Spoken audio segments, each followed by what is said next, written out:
Hello everybody, welcome to the Daily Sip. My name is Oliver. My mission is to bring you closer to organic Japanese green tea, and we're gonna dive into tea number 3 of the Mega Sampler Pack. So this is our 26 Mega Sampler Pack, as you can see here. So this is actually a sampler which you can buy on our website neoteas.com, and you get 26 different teas. And today, as it is evening, I'm in the mood for a low caffeinated tea, so what I'm going to choose is something also with a little bit more taste.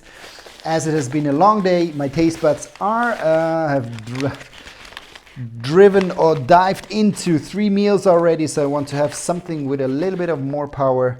So I go for Hojicha, and I am choosing this time the Issin Hojicha, Kuki Hojicha to be exact.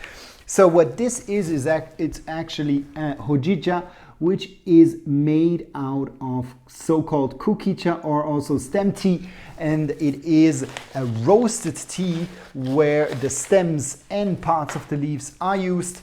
So this is the tea which I will dive into, and I'm all ready to show you how this tea looks like. I'm just gonna open it up.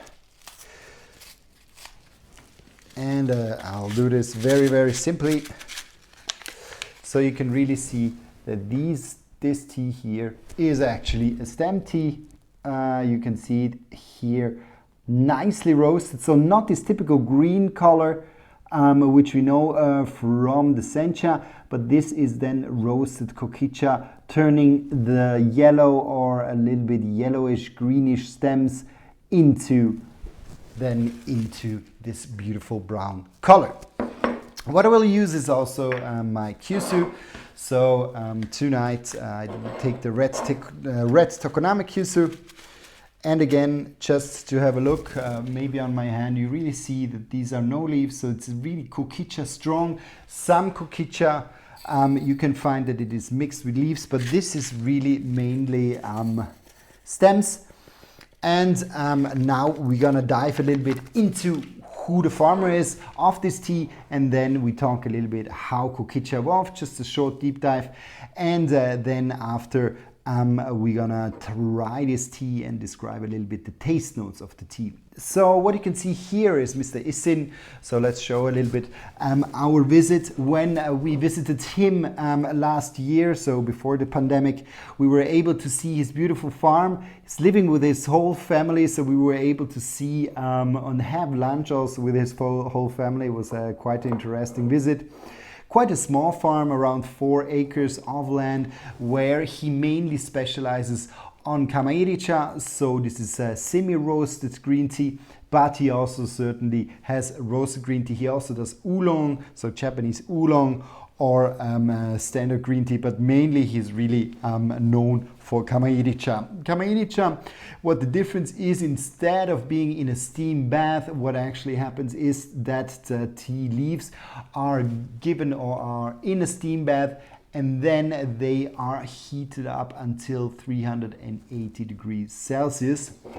And in the end of this process of the Kamairicha, so then the tea is slightly roasted, but still it is a green tea. And in the end, actually then in a round bowl there during 1 hour, instead of being at 70 to 90 degrees Celsius, then we go up to 140 degrees Celsius during 1 hour, and then the tea is actually turning into this beautiful brown color, which you can see here. So very beautiful color. Here we asked him also with this tea if there's a special cultivar behind, if he does just one varietal, and he said no, he's actually mixing different teas together to create this Kuki Hojicha. So it is actually a blend where he uses the stems or the residues of the tea production, where he takes out the stems, he mixes them together, and then makes this beautiful Kuki Hojicha with it. Hojicha in general is a tea which evolved in the 1920s around Kyoto. Here we are in Takachiho, where this tea actually is grown, And it is a region which is also on the Kyushu Island in the very south of Japan. Also very, very broad in varietals, so different green tea types, so-called cultivars. And in this region, Mr.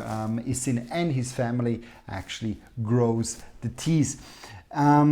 Kokicha is, when you're visiting Japan, definitely Kyoto is the place where you find the most Kokicha, the most Hojicha, and Hojicha is also served often in bars, or when you also go to a sushi restaurant, often afterwards you can buy, either you can drink a bancha, you can either drink again maicho, often they also serve Hojicha. So it's quite a common tea, quite a widespread tea, very easy tea, due to the fact that it is roasted, it is low in catechins, it is low in caffeine.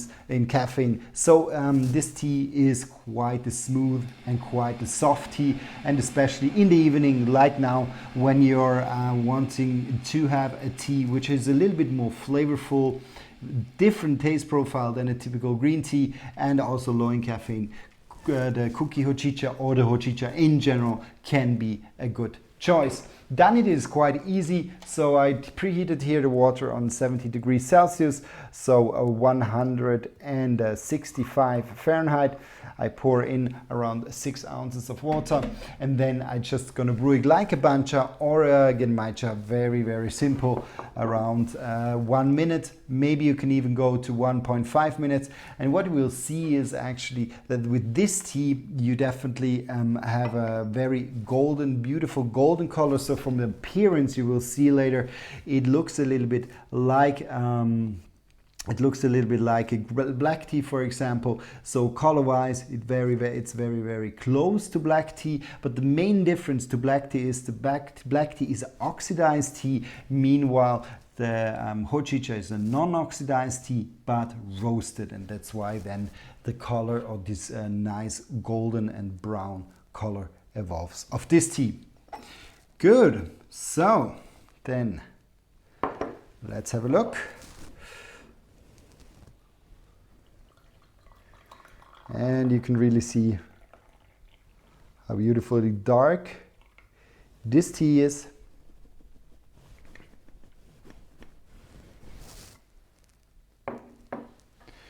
So what we'll see quite fast, so there are little particles in this tea. You might see it a little bit swimming around. So the tea definitely has this beautiful golden color, and or golden color, kind of golden brownish color. Meanwhile, for example, the Kukicha, when it contains green tea, goes more in the golden greenish color, so much lighter. So you really see a typical roasted tea has this dark roasted color. Now, taste-wise, first brewing. What's typical for roasted tea is clearly its smoky notes. So it really has a little bit this chocolatey, smoky notes. It can a little bit be also sweet caramelly. I, for example, have this, so this is another Hojicha which we dive into, for example, the Noike Hojicha, which is this typical finer notes. It's quite a soft tea, but this you mainly get when you're using the leaves. As soon as you're diving more into the stem tea, so here with the Kuki Hojicha, definitely what I get much more out of it, it is strong smoky taste profile. So this is very, very differentiating from, for example, a typical Hojicha, which is made from the leaves, that this intensity in the smoky or kind of the smoked flavor profile is much more intense with the stem tea instead of the leaf tea. So this is something which is quite interesting with this tea.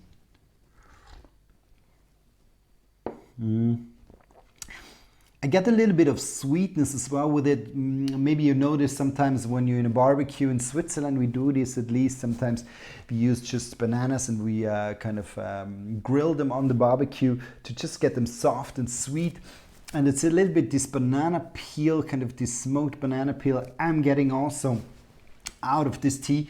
Quite interesting. So it has quite a strong smoky flavor, but then drifting off in a nice sweetness, and in the end it's a little bit, there's a little bit of a slight dryness, a little bit of a fine dryness, a little bit of a tingling on the top of the tongue, but very, very soft, very smooth, so it's not drifting off too much, giving you a dry sensation in the mouth. It's not the case. It's just a more slight tingling on the top of the tongue.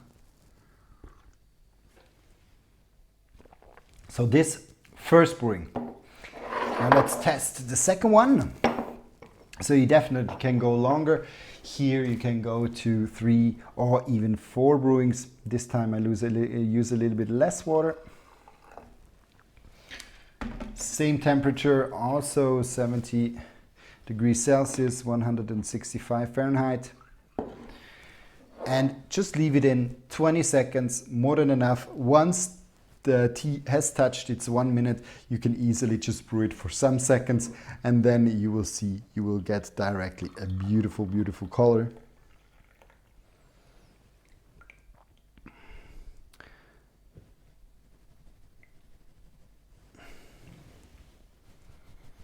Et voila, good. So now I'm curious to compare. So already when you see the color, quite similar. This one is a little bit stronger, so the 1 minute one is a little bit stronger than the 20-second one, now the second one. So I'm expecting maybe that the tea has lost a little bit its smoky flavor. Maybe the smoky flavor might be a little bit less dominant, leaving a little bit space for the sweetness. But let's see what the taste of the second brewing looks like.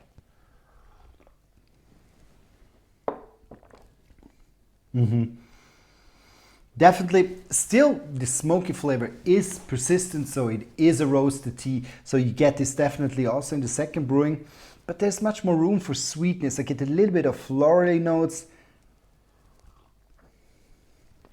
much more chocolatey, milk chocolate flavor profile. So it moves a little bit in the direction of a more sweeter, softer tea in the second brewing. And now I'm absolutely curious to see how number 3 looks like. So let's go to the third brewing.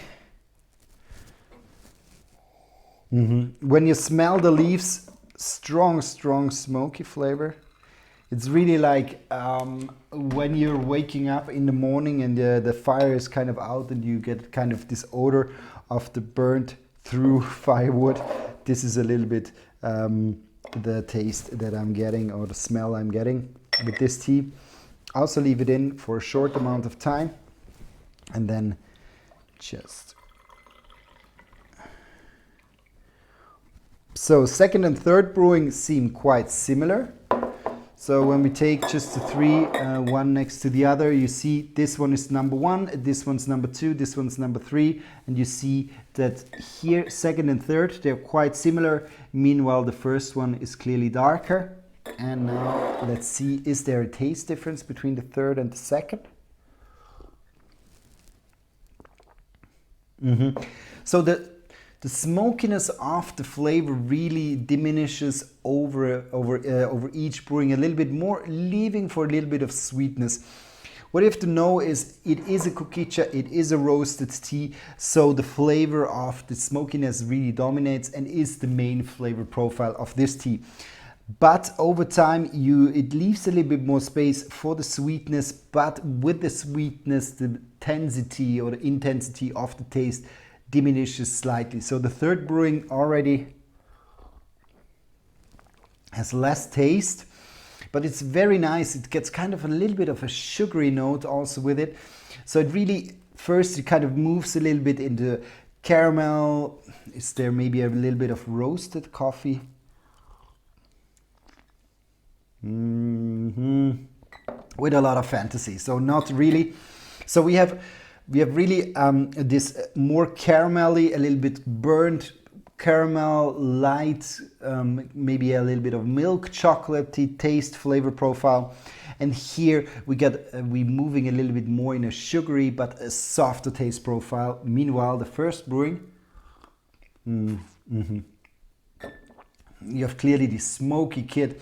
It's really full, kind of full-bodied, around smooth. It's not like a burnt, but kind of a nice full-bodied smoke, like a nice Cuban cigar, a little bit in this direction.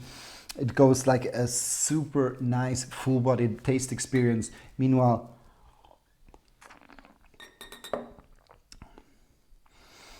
second one definitely leaving much more space for this sweetness, a little bit this milk chocolate, a little bit this caramel taste profile.